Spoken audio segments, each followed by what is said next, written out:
Meet Terence Crawford, boxing's pound-for-pound boogeyman. I paid the kids, I said, if y'all can whoop Bud, I give y'all $10 a piece. As Spence hurt again. All right, hook that wobbles him. Spence might be going down again, and this one is over. Terence Crawford. The mom who didn't believe in her son's skills? Or the father that saw his son's future? Bud came out with his hands balled up. And his daddy said, we got $1 million baby boy, and I said, we ain't got shit. 2008, Terence Crawford was shot in the back of the head with a bullet. In a twisting tales of struggle, rage, and the spirit of a warrior, this is the origin of a young boy on a mission to prove his mom wrong, which would end up leading him down the path of becoming a 3-time undisputed champion. Crawford has made history! The only male to become a 2-division undisputed champion! This is the story about Terence Bud Crawford. My mindset is, A, I signed up for this. And B, when it's time to fight, it's time to fight. At the end of the day, it's gonna be me or you. And I'm coming. The man, the myth, the legend. This is my mom, Deborah. What's hip? When hip is just the norm. My mom, we got a love-hate relationship. We got a love-hate relationship. Told you, I'ma get him. That love-hate relationship would turn Terence Crawford into a destroyer of boxers in the boxing ring.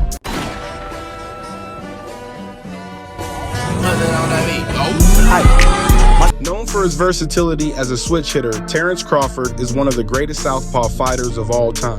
Also by being able to dominate multiple weight classes with insane precision and devastating power. But his journey to the top wasn't an easy one. Terence Crawford, born on September 28, 1987 in North Omaha, Nebraska, where he was introduced to the harsh realities of life during his earlier years of childhood. And that's where it all started at. Me going in the street, putting on the gloves, me fighting in the alleys, just a typical bad kid running the neighborhood. His mother, Deborah Crawford, played a major role in igniting the fire of his warrior fighting spirit. I remember he came out with his hands balled up. The son I wanted, his dad said we got $1 million baby boy. Determined to push her son to be the best, Deborah would send Bud outside to fight the other kids in the neighborhood. So she'll get the little kids in the neighborhood $5 if they can win. We'll be in the front yard, and I beat them all up. My mom knew what she was doing for me at a young age. She was instilling, mentally toughness. Thing that's going on in my life, I'm always focused, no matter what it is. It can be. Soon enough, boxing became Terrence's sanctuary, and Carl Washington owned that gym. Was one of the little kids that was running up and down the alley. And so I wanted to talk to him about boxing. Your uncle boxed for me, your dad boxed for me, and I know your grandpa very well. His first time sparring, he sparred right in that corner right there. And the first time he got hit, he started crying, and then he went ballistic on the guy in the ring, and he showed a lot of heart, and he didn't stop. We had to say, hey, this is boxing, this is not for real, So we had to slow him down, but we knew he had heart. That's how it started. Where he was able to channel his anger and hone his skills. He started training a CW boxing club in Omaha, near downtown, under the guidance of Midge Minor. I used to make him go to my house and watch fight films, and that's how we used to get along. His first coach meant a lot to him. Midge would come to my house after I get out of school and take me to his house to the gym because he didn't want me in trouble. He was more than a mentor. He was like my dad, because my dad wasn't there. I joined the Navy. I told him, I said, take care of your mom, your sisters, and your mom. You the man until I get back. You are the man. And he been the man ever since. I changed him around his directions and things, and he pretty much would listen to me, so I didn't have too much problems with him. And then really after he started growing up and got a little older, He was really listening to me. Terence Crawford's work ethic began to push him towards his greatness. And every time I stepped foot in the ring or anything that I ever did, I just wanted to win. In 2006, Terence Crawford and his team decided he needed more exposure. So he entered the 2006 National Golden Glove Tournament. He made it all the way to the final, where he ended up getting robbed of his first place victory.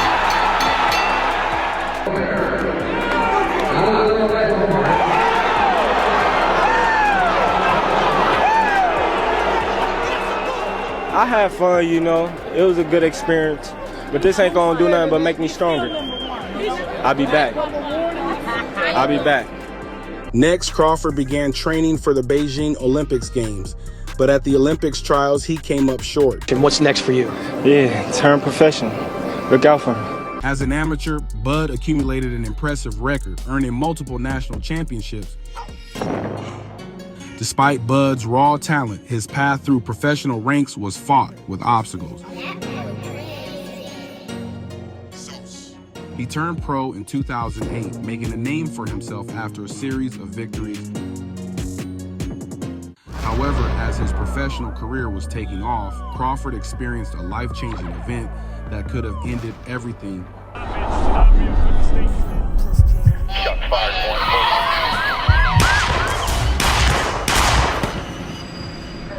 While he sat in his car counting his winnings after a dice game, Terence Crawford was shot in the head by a stray bullet. Went through the window and it slowed the bullet down. He got a mark on there just like this, and it was a big bullet. He told me, he said, "I'm all right, Dad, I'm all right." Miraculously, the bullet only grazed the back of his head, and somehow he was still able to drive himself to the hospital. And we're here with the best pound-for-pound fighter in the world, Terence Crawford. This near-death experience served as a wake-up call for Crawford, reinforcing his determination to succeed in boxing and avoid the dangerous pitfalls of street life. See what Crawford does with it. As the late, great Joe Frazier said, not all champions are made in the gym. Champions are made from something that's deep down inside them. A desire, a dream, and a vision.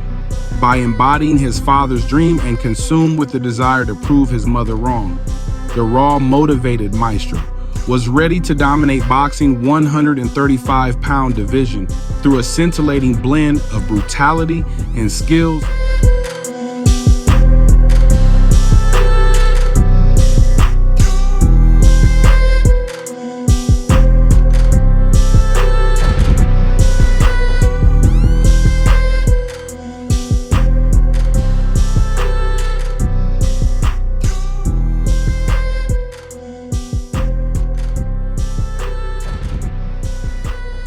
In 2014, he captured his first world title, defeating Ricky Burns for boxing WBO lightweight championship.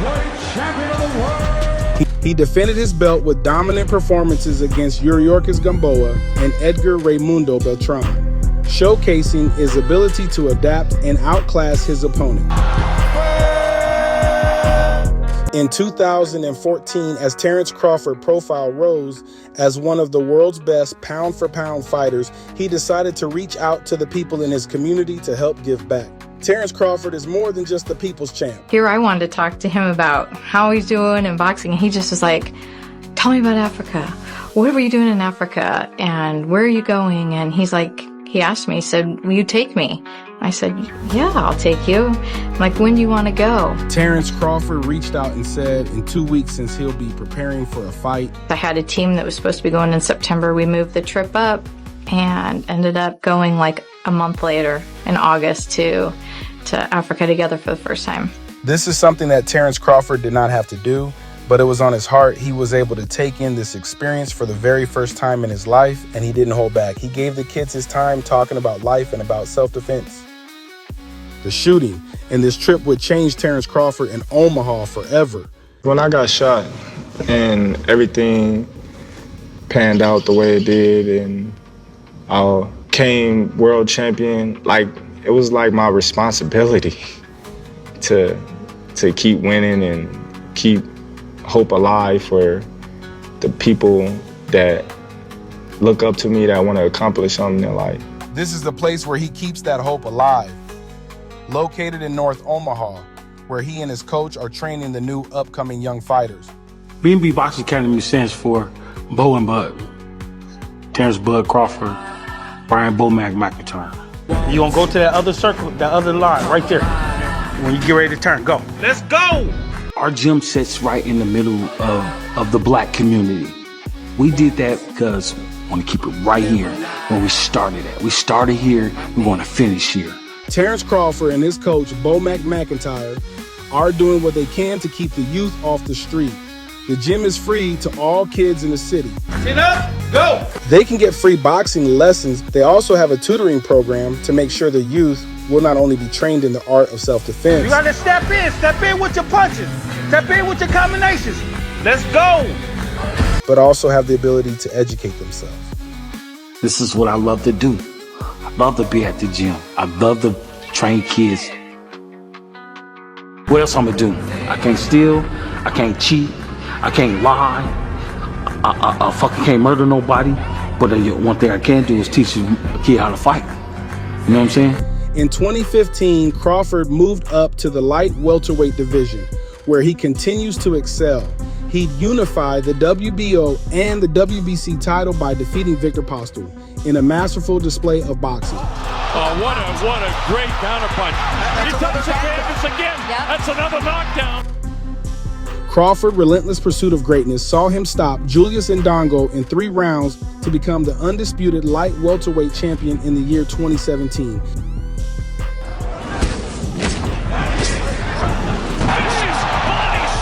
Which is a rare and remarkable achievement.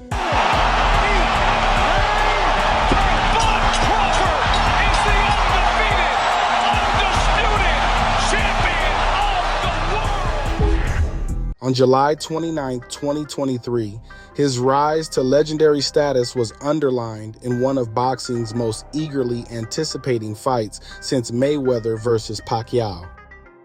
In what was billed as undefeated, undisputed, unprecedented, Crawford was to finally to meet what many people thought would to be his match, Errol Spence Jr. After years of stagnant negotiations, 2 undefeated pound-for-pound stars were set to go to war for the undisputed welterweight supremacy. And now making his way to the ring from Omaha, Nebraska, Terence Crawford! A special appearance by Rap God Eminem. It's time to go, baby.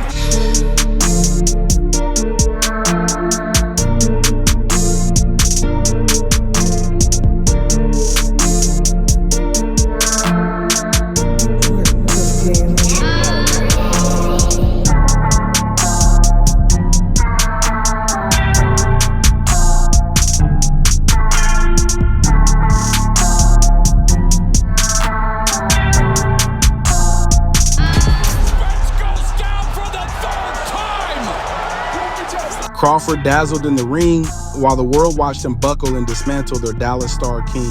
Errol Spence Jr., one of boxing's biggest stars, finishing a dominant performance with a technical knockout win in the 9th round, rubber stamp his claim to boxing pound-for-pound throne. My message to the youth is...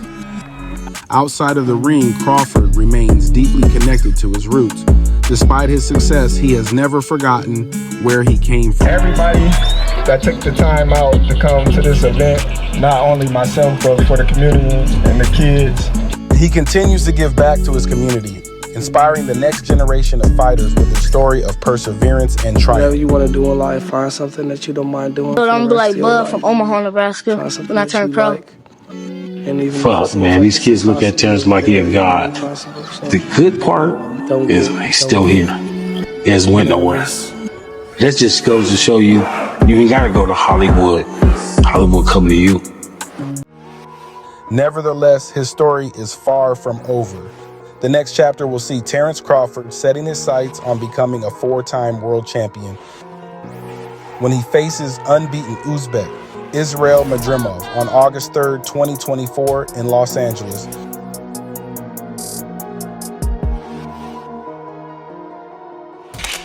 Exactly correct. Look at the celebration. Author Mabel Hale cited that mothers possess a power beyond that of a king on his throne.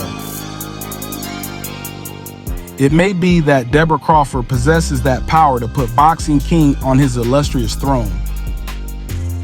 If Crawford is able to join an elite club of 4 weight world champions, including Floyd Mayweather, Roberto Duran, and Oscar De La Hoya, his stardom may be set to rise even further with a bout against Canelo Alvarez reportedly planned for the near future. After a lifetime of fighting, the once wild, field-raged young boy has turned into a cold, calculated assassin of the sweet science of boxing.